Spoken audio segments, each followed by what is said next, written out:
Hello everyone and welcome to another Starbase video.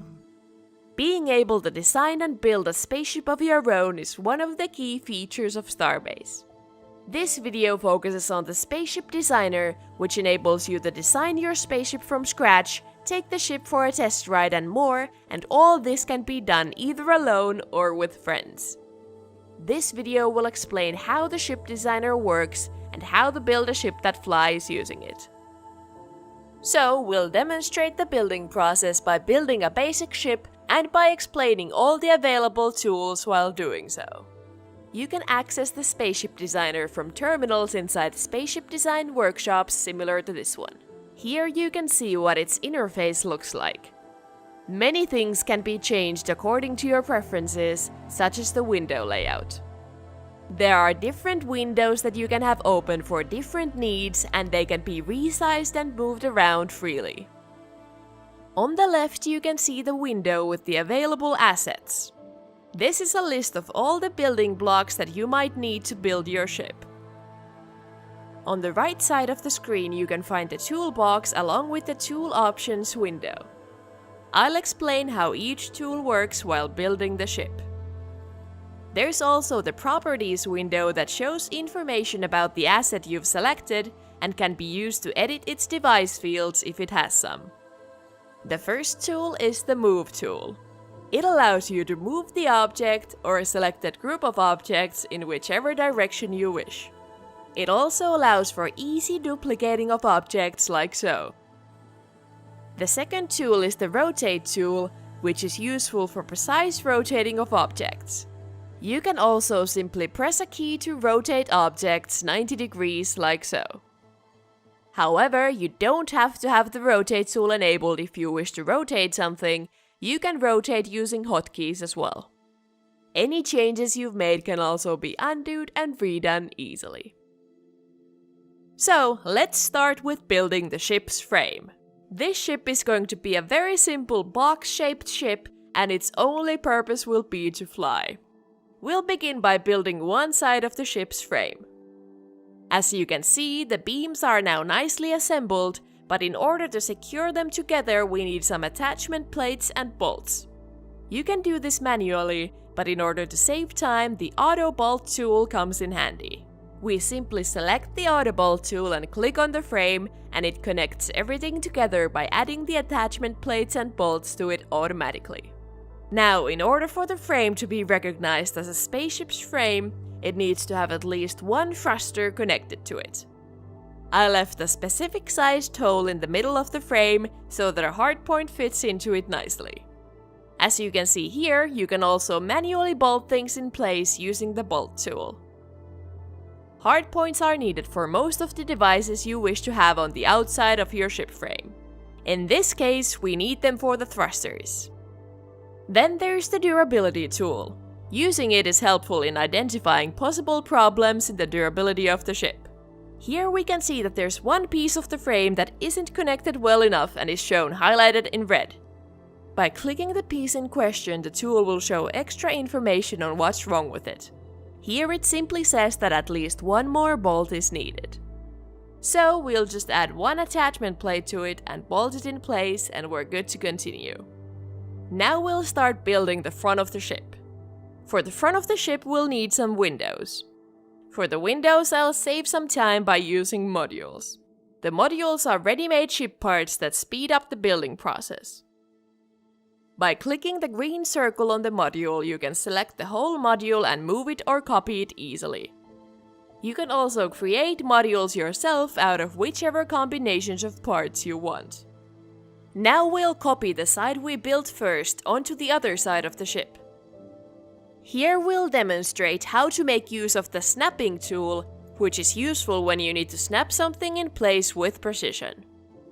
So, in order to use it, we'll first select one of the orange snap points from the selected parts, and then choose any orange point from the part that we wish to snap them to. As for the roof of the ship, we're going to place some hardpoints there as well, as we'll need some maneuver thrusters on top of the ship. Here we're also making use of the ready-made modules.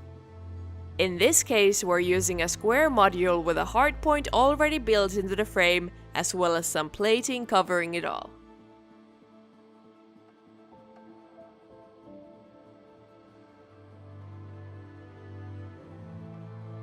Now we'll just finish the rest of the frame by copying the roof to also be the floor of the ship, and by finishing the back of the ship frame.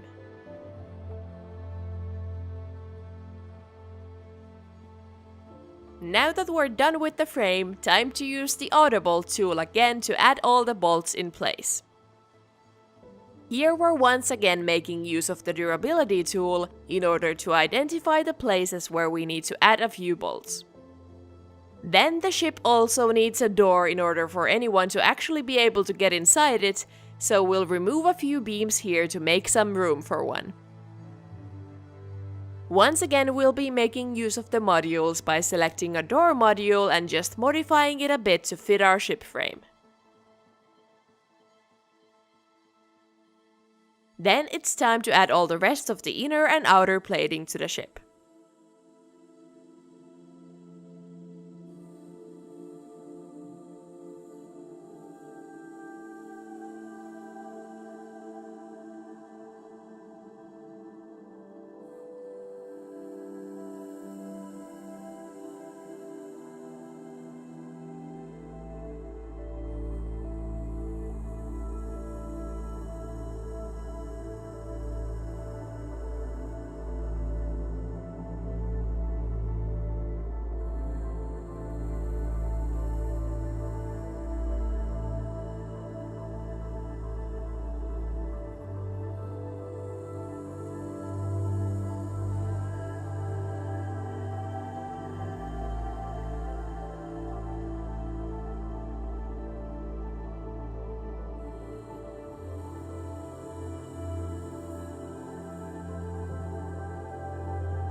Wow, now our box ship is finally starting to look like an actual box. Now that we have all the inner plating in place as well, we can start adding the furniture and devices needed on the inside. First, we'll add a ready-made generator module and place it on the ceiling of the ship to save some floor space.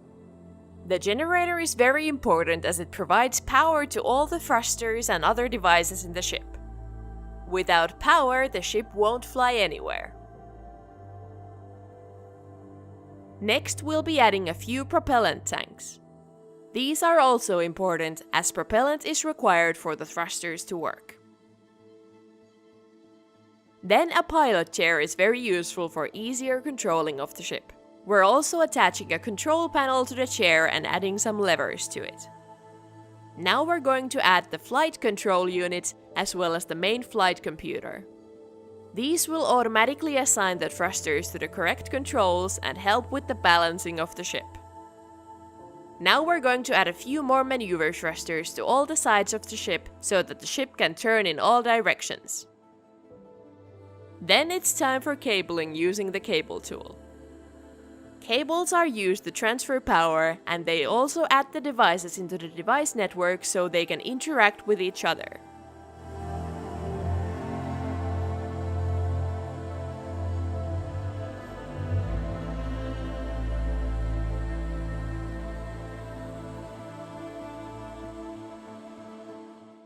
Pipes are also needed to transfer propellant from the propellant tanks to the thrusters, so we'll add those as well.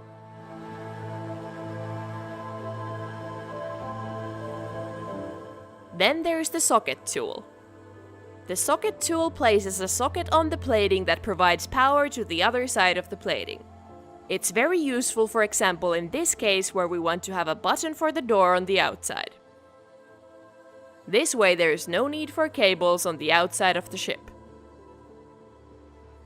Now we'll change the device fields of all the thrusters to their individual numbers so that the flight control unit recognizes them.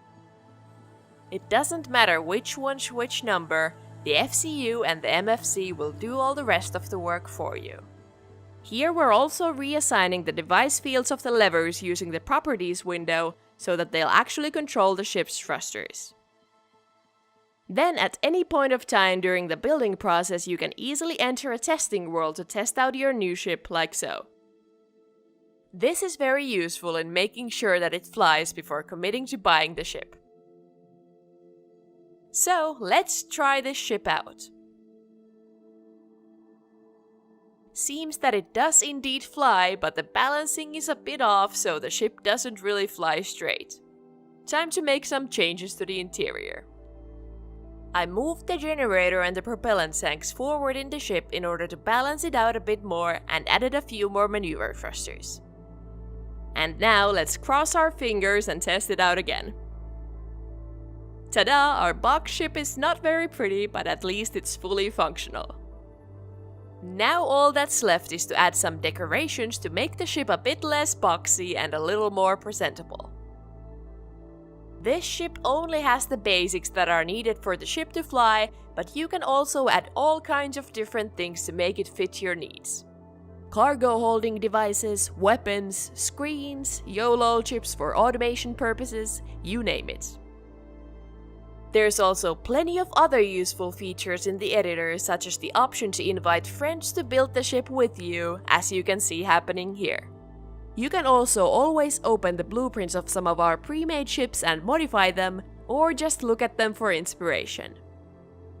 We're very much looking forward to seeing all the different ships that the players will create once you get your hands on the Spaceship Designer. I'm sure that they'll at least look a lot more impressive than this one.